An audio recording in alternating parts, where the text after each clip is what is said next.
Bismillahirrahmanirrahim. Assalamualaikum warahmatullahi wabarakatuh. Alhamdulillah hamdan katsiran tayyiban mubarakan fi kama yuhibbu rabbuna wa yarda. Wassalatu wassalamu ala habibina al-Mustafa wa ala alihi wa ashabihi wa man tabi'ahum bi ihsanin ila yaumiddin, amma ba'd. Alhamdulillah, kita bersyukur kepada Allah Subhanahu wa taala. Pada kesempatan hari ini Allah memberikan kita nikmat sehingga kita dapat berjumpa untuk pertama kalinya membahas pelajaran fikih, insyaallah. Kita memohon kepada Allah Subhanahu wa taala, mudah-mudahan mulai dari pertemuan pertama ini sampai seterusnya Allah Azza wa Jalla selalu memberikan kepada kita niat yang ikhlas, memberikan kepada kita semangat yang tinggi, dan juga memberikan kepada kita kemudahan, kesempatan dalam menuntut ilmu. Dan Allah Subhanahu wa taala selalu menjadikan pertemuan kita, belajarnya kita selalu mendatangkan ilmu yang barokah, ilmu yang bermanfaat, ilmu yang mudah kita amalkan, yang meningkatkan ketakwaan kita dan menambahkan pahala kita di sisi Allah Azza wa Jalla. Salawat dan salam, marilah kita memperbanyaknya kepada junjungan kita, Nabi kita yang mulia, Nabi Muhammad Sallallahu Alaihi Wasallam, juga kepada keluarganya, kepada para sahabatnya, dan kepada orang-orang yang selalu setia mengikuti jejak sunnah beliau hingga hari kiamat. Semoga Allah menjadikan kita termasuk di antara orang-orang yang selalu istiqamah mengikuti sunnah Nabi hingga akhir hayat hidup kita. Ahibati fillah, marilah kita selalu mengawali kegiatan kita dalam belajar dengan berdoa kepada Allah Subhanahu wa ta'ala. Karena sejatinya usaha yang dilakukan tanpa doa hanya akan mendatangkan sesuatu yang akan membuat seseorang semakin tidak baik. Contohnya akan menjadikan seseorang bisa sombong dengan apa yang dia dapatkan. Namun ketika seseorang berdoa dalam usahanya, maka Allah Subhanahu wa taala akan memberkahi. Yang kedua, Allah Subhanahu wa taala akan memberikan kemudahan baginya dalam menggapai apa yang dia cita-citakan, dan Allah Subhanahu wa taala akan meridhoinya. Kita berdoa, Rabbana atina fid dunya hasanah wa fil akhirati hasanah wa qina adzabannar.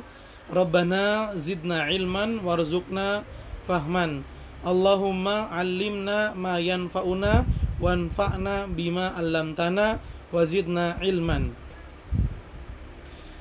Ahibati fillah, di awal pertemuan kita kali ini, yang ingin Ustadz sampaikan kepada antum semua, ayuhat tullab,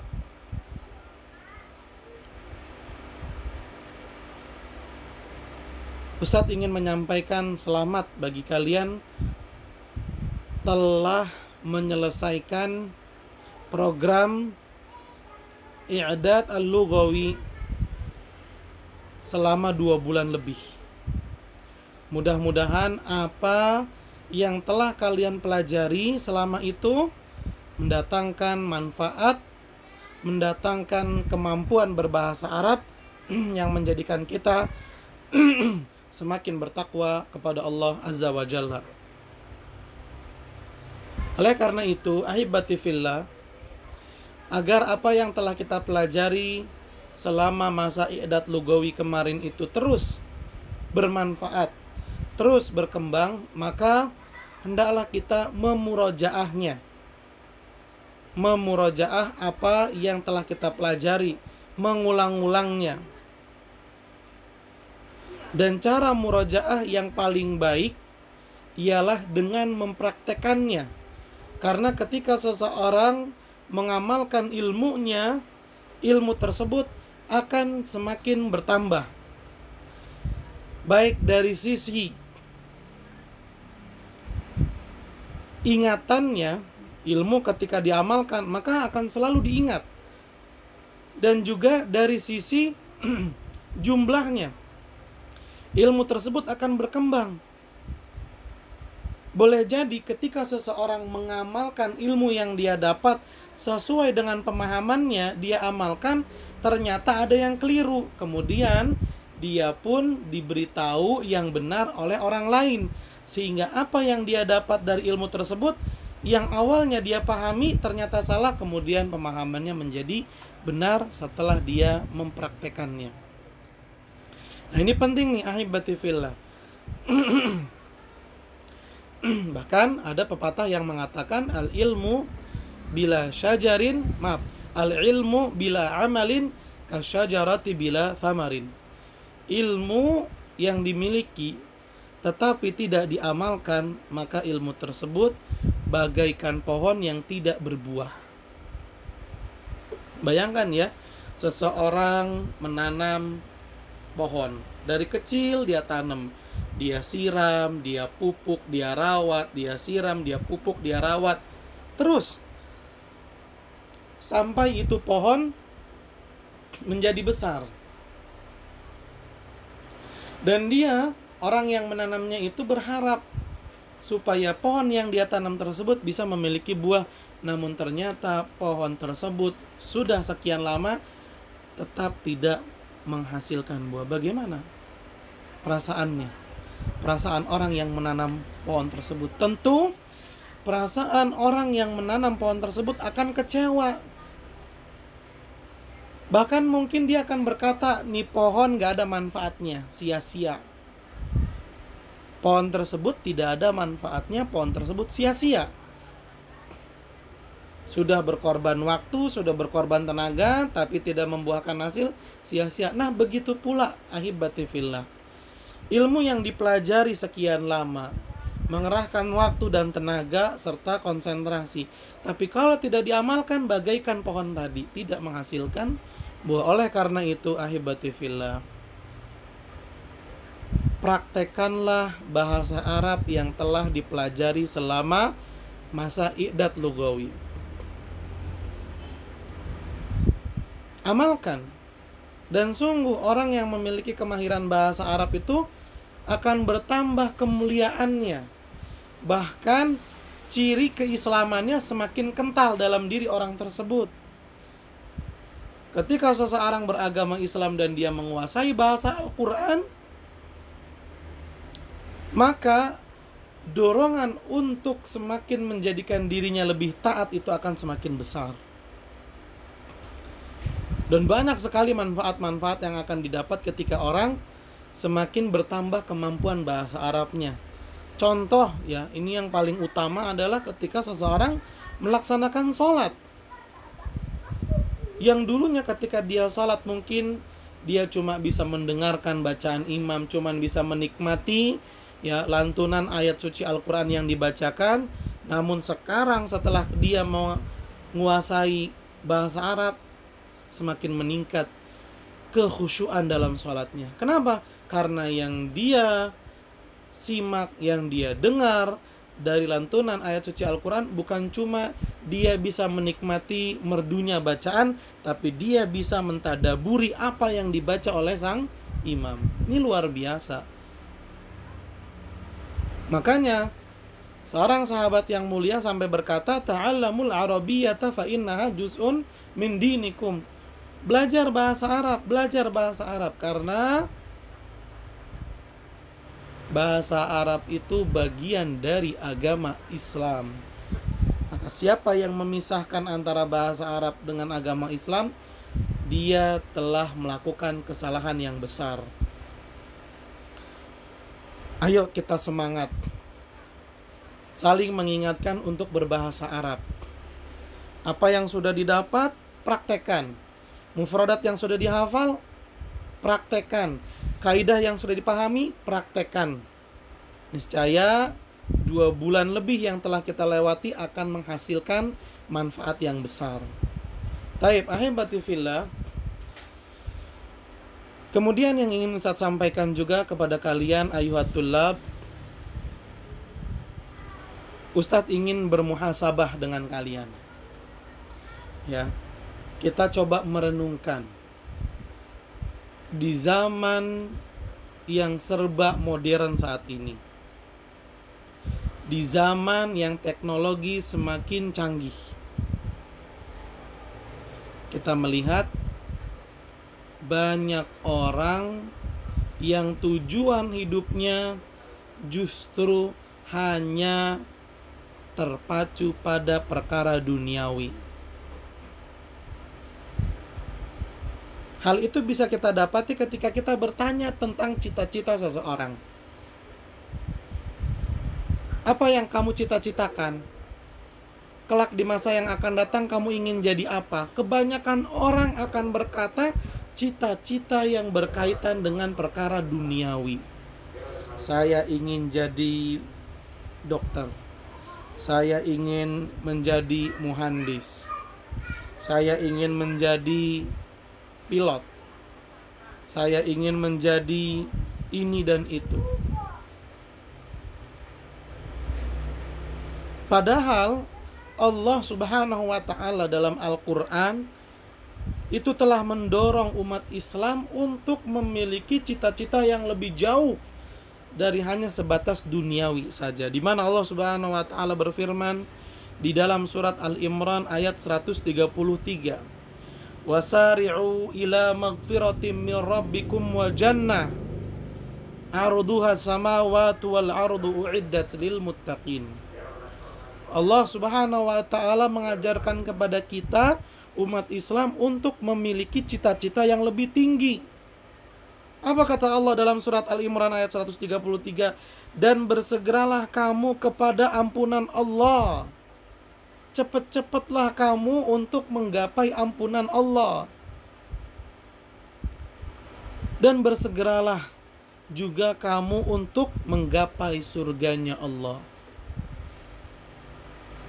Yang mana surganya Allah itu luasnya bukan cuma seluas bumi, bahkan seluas langit yang ada.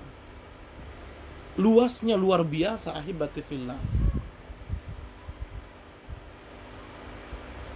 Nabi SAW pernah mengatakan, langit dunia yang pertama ini dengan langit kedua, kalau dibandingkan itu seperti koin. Kalian tahu koin ya? Koin yang dilemparkan di padang pasir yang luas. Langit yang pertama itu gedenya seperti koin, perbandingannya, sedangkan langit kedua seluas padang pasir. Lalu langit kedua bila dibandingkan dengan langit ketiga pun demikian. Langit pertama ditambah langit kedua itu gedenya nggak lebih dari satu koin perbandingannya, dibandingkan dengan langit ketiga yang luasnya seperti padang pasir. Langit ketiga dengan langit keempat juga demikian. Langit pertama, langit kedua, langit ketiga, kalau dikumpulkan dan dibandingkan dengan langit keempat, langit pertama, kedua, dan ketiga besarnya nggak ngelebihin dari satu koin bila dibandingkan dengan langit keempat. Koin yang dilempar di padang pasir bagaikan apa coba bayangkan, luasnya luar biasa. Dan terus sampai ke langit ketujuh. Dan di sini Allah Subhanahu wa ta'ala mengatakan surga itu luasnya seluas langit dan bumi. Dalam ayat ini Allah Subhanahu wa ta'ala mengajarkan kepada kita untuk memiliki cita-cita yang lebih tinggi. Ini cita-cita orang beriman, yaitu menggapai ampunan Allah dan menggapai surganya Allah. Maka apapun yang bisa mengantarkan dia ke sana, dia akan segera melakukannya.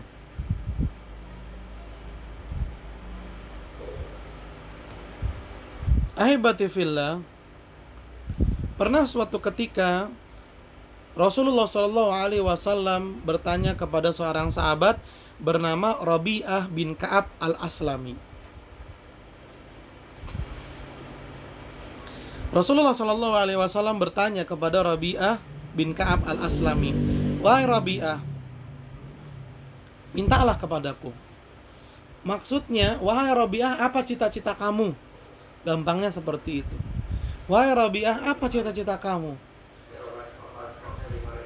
Rabi'ah radhiyallahu anhu berkata, aku bercita-cita bisa menemanimu wahai Rasulullah di surga nanti. Bayangkan ahibbatifillah. Ini contoh orang beriman yang orientasi hidupnya, tujuannya, cita-citanya tidak terbatas pada perkara dunia saja, tapi lebih tinggi dari itu. Dia ingin menggapai surganya Allah Subhanahu wa taala agar dapat bertemu dengan nabi kita yang mulia Nabi Muhammad sallallahu alaihi wasallam dan bertemu dengan Rabbul Alamin Allah Azza wa Jalla. Dari ayat yang kita dengar tadi dan dari hadis Nabi sallallahu alaihi wasallam tadi, maka sebagai talibul ilmi, penuntut ilmu agama, jangan menjadikan tujuan kita hanya pada dunia saja. Dan Rasulullah sallallahu alaihi wasallam telah memperingati. Kata Nabi sallallahu alaihi wasallam dalam hadis sahihnya, "Man kanat ad-dunya hammahu farraqallahu amrahu wa ja'ala faqrahu baina ainaihi wa lam ya'tihi minad dunya illa ma kutiba lahu." Barang siapa menjadikan dunia sebagai tujuan hidupnya, tujuan dari amal perbuatannya, maka Allah Subhanahu wa taala akan mencerai-beraikan urusannya. Allah akan bikin susah hidupnya dan Allah akan jadikan yang namanya kemiskinan, tidak pernah merasa cukup, selalu berada di hadapan matanya. Dan dia tidak akan mendapatkan kenikmatan duniawi kecuali sedikit, kata Nabi sallallahu alaihi wasallam. Lalu Nabi sallallahu alaihi wasallam bersabda, "Wa man kanatil akhiratu niyatahu jama'allahu lahu amrahu wa ja'ala ginahu fi qalbihi wa atathu dunya wa hiya raghimah." Barang siapa menjadikan akhirat sebagai tujuan hidupnya, cita-citanya, keinginan tertingginya, ambisinya, maka Allah Azza wa Jalla akan memudahkan urusannya. Allah akan jadikan hidupnya lancar. Allah akan jadikan kekayaan dan rasa selalu cukup, senantiasa memenuhi hatinya. Dan Allah akan jadikan dunia yang mendatangi orang tersebut. Bahkan dunia datang kepada orang tersebut dan dunia dalam keadaan rendah. Apa maksudnya? Orang tersebut tidak menganggap apa-apa dunia. Orang tersebut nggak merasa heboh dengan kemewahan dunia, nggak merasa silau dengan urusan dunia, karena dia telah mendapatkan sesuatu yang jauh lebih baik. Apa itu? Ampunan Allah Subhanahu wa taala dan manisnya beribadah kepada Allah Azza wa Jalla. Seorang ulama berkata, sesungguhnya di dunia ini ada surga, ahibati fillah. Sesungguhnya di dunia ini ada surga. Siapa yang tidak bisa masuk surga yang ada di dunia saat ini, maka dia tidak bisa masuk surga yang ada di akhirat nanti. Apa yang dimaksud dengan surga yang ada di dunia? Yang dimaksud dengan surga yang ada di dunia adalah ketika seseorang merasa nyaman, merasa senang, merasa bahagia, merasakan manisnya bertakwa dan beribadah kepada Allah Azza wa Jalla. Dan itu bisa dirasakan kapan? Ketika seseorang menjadikan akhirat sebagai tujuan hidupnya, sebagai cita-citanya. Ibnul Qayyim Al-Jauziyah rahimahullahu berkata, ketahuilah, hibati fillah, tolong dengarkan ini. Ketahuilah, sesungguhnya cita-cita itu ada dua macam. Yang pertama, cita-cita yang kembalinya kepada perut dan kemaluan. Sedangkan cita-cita yang kedua adalah cita-cita yang terkait dengan apa yang ada di atas arsy-Nya Allah Subhanahu wa ta'ala. Apa yang ada di atas arsy, yaitu Allah. Cita-cita kedua adalah cita-cita yang terkait dengan sesuatu yang ada di arsy. Apa sesuatu yang ada di arsy? Yaitu Allah. Dengan kata lain, cita-cita kedua adalah cita-cita yang terkait dengan Allah Azza wa Jalla. Ingin bertemu dengan Allah, ingin diampuni oleh Allah, ingin dimasukkan ke dalam surganya Allah. Cita-cita yang lebih tinggi, bukan cuma cita-cita yang terbatas hanya pada perut dan hawa nafsu. Apa sih maksudnya cita-cita yang terkait dengan hawa nafsu dan perut? Cita-cita yang hanya sebatas pada perkara duniawi saja. Yang pertama tercela, sedangkan yang kedua adalah cita-cita yang terpuji.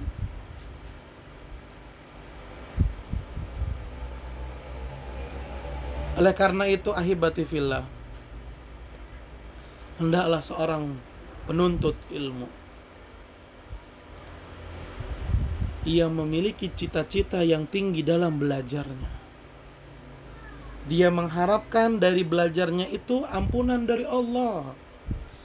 Dia belajar supaya pribadinya semakin baik, semakin mengenal mana perintah Allah, mana larangan Allah, supaya Allah makin cinta dan makin ridho kepada dirinya.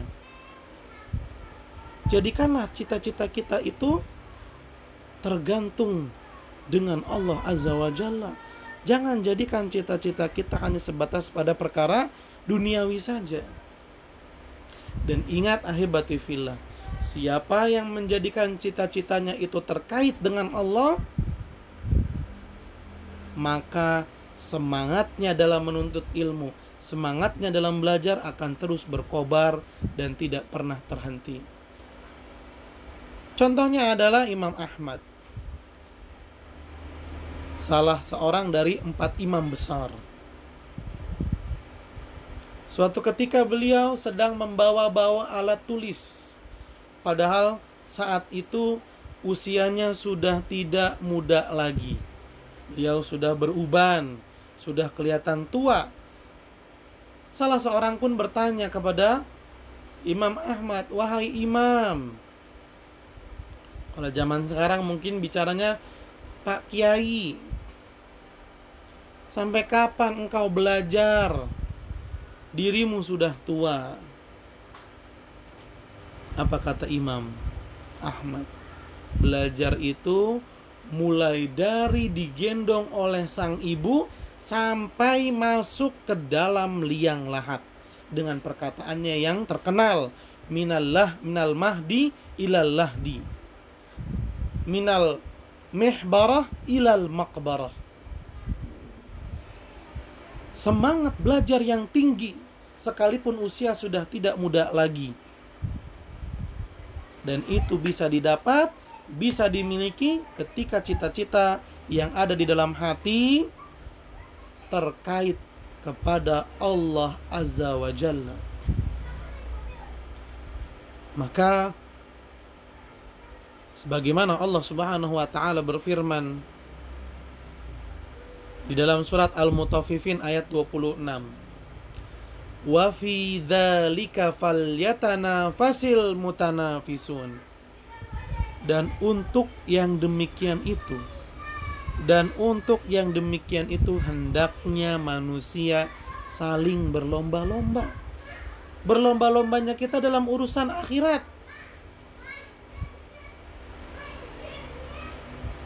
bukan dalam urusan duniawi. Hasan al-Basri rahimahullahu berkata, seorang ulama yang terkenal dengan kezuhudannya. Makanya beliau dicintai oleh Allah dan dicintai oleh manusia. Apa kata Hasan al-Basri rahimahullah? Ini catatan emas yang harus kita catat nih. Bukan cuma di buku, tapi di dalam hati dan juga di dalam pikiran kita. Penting sekali nih ahibati fillah. Jika engkau, kata beliau, jika engkau melihat ada seseorang yang mengalahkanmu dalam urusan dunia, Jika engkau mendapati ada seseorang yang mengalahkanmu dalam urusan dunia, maka kata beliau, kalahkanlah dia dalam urusan akhirat. Perkataan yang akan membangkitkan semangat orang beriman dan penuntut ilmu. Jika engkau melihat ada seseorang mengalahkanmu dalam urusan dunia, maka kalahkan dia dalam urusan akhiratnya. Kalahkan dia. Kalau kita kalah dalam urusan dunia biasa. Karena orang yang menang pun di urusan dunia suatu saat akan pergi. Tapi kemenangan di alam akhirat adalah kemenangan yang nyata. Allah Subhanahu wa taala berfirman, barang siapa diselamatkan oleh Allah Azza wa Jalla dari siksaan api neraka, wa udkhilal jannah, kemudian Allah masukkan dia ke dalam surga. Sekali lagi, barang siapa yang Allah selamatkan dari siksaan api neraka dan Allah masukkan dia ke dalam surga, faqad faz, maka dialah orang yang telah menang. Dialah orang yang berhasil. Dialah orang yang sukses. Ini dia ahibati fillah. Jadikanlah cita-cita antum dalam belajar di ma'had yang kita cintai ini, di sekolah yang kita berharap semoga Allah melimpahkan keberkahan dan hidayahnya. Jadikanlah cita-cita kita di sini tidak lain dan tidak bukan hanya untuk mendapatkan ampunan Allah dan mendapatkan surganya Allah Azza wa Jalla. Kemudian yang ingin Ustadz sampaikan juga kepada antum semua ahibati fillah adalah belajar ilmu agama itu merupakan keistimewaan yang tidak ada tandingannya. Merupakan kebaikan yang tidak ada tandingannya. Belajar ilmu agama adalah perkara yang tinggi dalam urusan dunia. Adalah urusan yang paling tinggi di kehidupan dunia. Allah Subhanahu wa taala mengatakan, Rasulullah sallallahu alaihi wasallam bersabda, "Ad-dunya mal'unatun wa mal'unun ma fiha illa dzikrullah."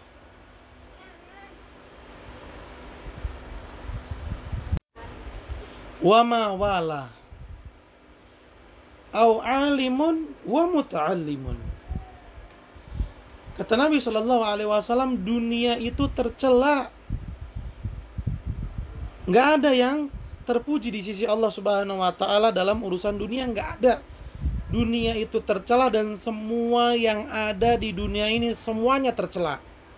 Ini yang berbicara adalah Nabi sallallahu alaihi wasallam yang ucapannya adalah wahyu.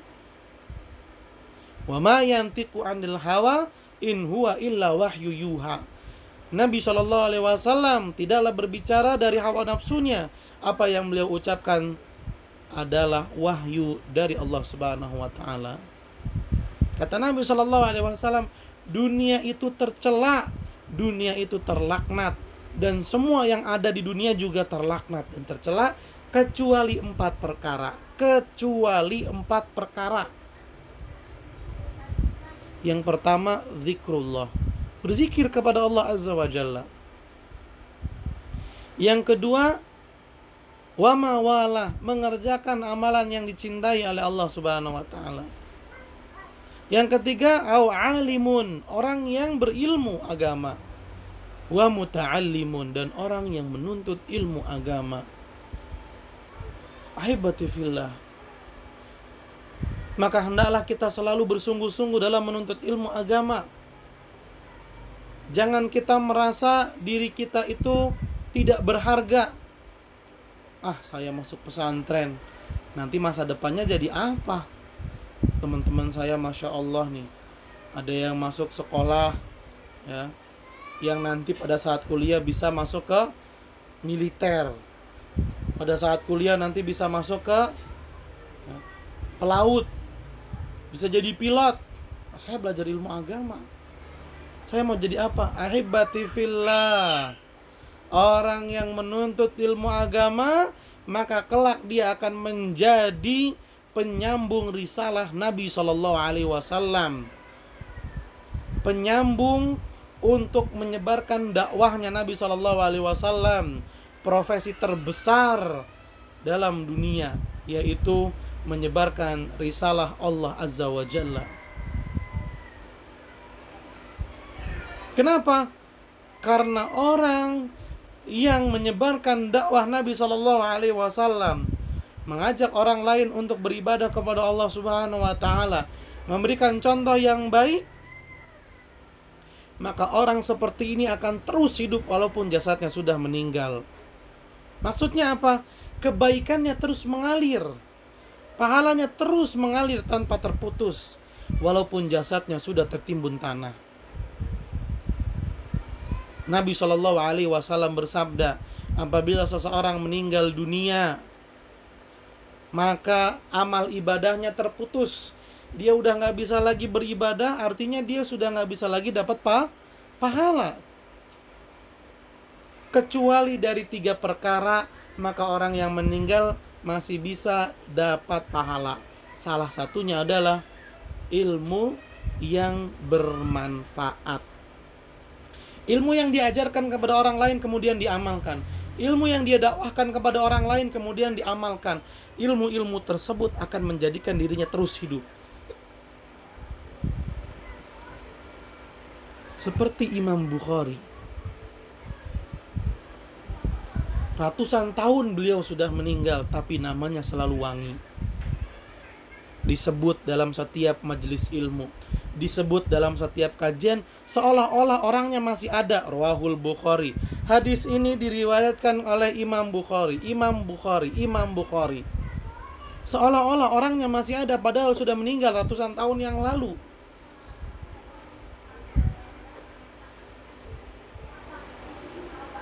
Hal apa yang bisa menandingi ilmu? Bahkan harta pun yang banyak dikejar oleh manusia tidak bisa menandingi ilmu. Sebagaimana seorang ulama mengatakan, bedanya harta sama ilmu, harta semakin banyak semakin puyeng orang yang punya, bukan semakin nyaman. Puyeng nyimpennya di mana, ngaturnya kayak apa, uangnya berkurang apa tidak, pusing dia. Hidupnya nggak tenang. Semakin kaya justru malah semakin hidupnya jadi agak tertekan. Mau tidur susah, nanti uang anak diambil gaya sama orang. Waduh, kendaraan anak jangan-jangan nanti dimaling nih. Waduh, bagaimana ya sama rumah anak yang ada di sono, ada yang nunggu. Sedangkan ilmu semakin bertambah, maka keamanan, ketentraman, dan kenyamanan akan semakin bertambah. Yang kedua, harta bisa habis, ilmu gak bakalan bisa habis. Harta kalau dikasih orang, kasih orang, makin lama makin habis. Ilmu kasih orang, makin lama makin bertambah. Dan masih banyak lagi, ahibati fillah, keutamaan ilmu tidak ada pada perkara-perkara yang lainnya. Bahkan ada seorang ulama sampai berkata,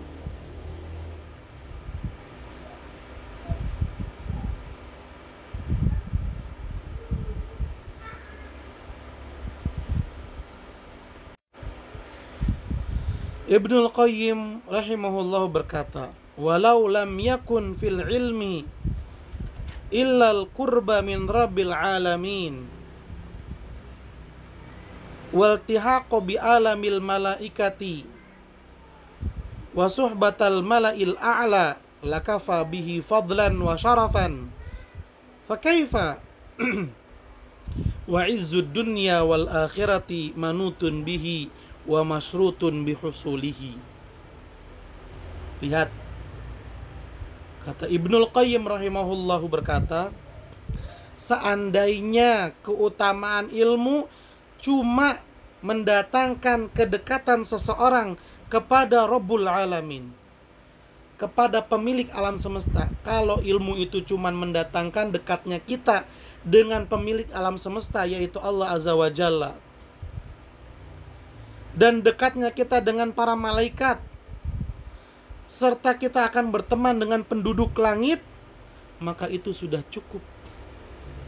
Gak usah nyari-nyari keutamaan yang lain. Ini aja udah cukup banget. Dengan berilmu kita akan dekat dengan Allah Azza wa Jalla.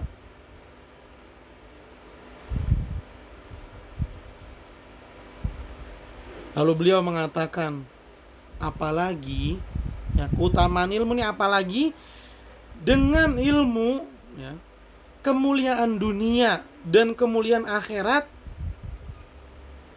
itu akan selalu meliputi orang-orang yang menuntut ilmu. Kemuliaan dunia dan kemuliaan akhirat itu akan selalu mengikuti orang-orang yang berilmu. Dan dengan ilmu lah seseorang bisa mencapai kemuliaan dunia dan juga kemuliaan akhirat. Keutamaan yang luar biasa, ahibati fillah. Siapa dari manusia yang gak ingin menjadi pribadi yang mulia? Setiap orang ingin menjadi pribadi yang mulia di sisi Allah Azza wa Jalla. Dan caranya adalah dengan menuntut ilmu. Banyak sekali keutamaan ilmu. Di antaranya adalah Allah Subhanahu wa taala berfirman di dalam surat Fatir ayat 28, "Innama yakhshallaha min ibadihil ulama."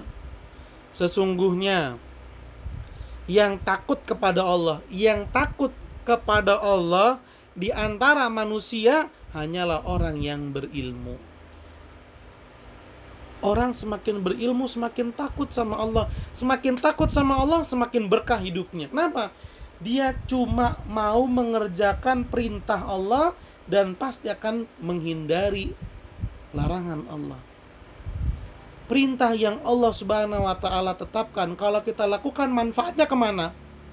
Manfaatnya ke diri kita sendiri, bukan kepada Allah. Apakah Allah butuh sama sholat kita? La abadan. Tidak. Justru kita yang butuh untuk sholat kepada Allah. Karena semakin kita sholat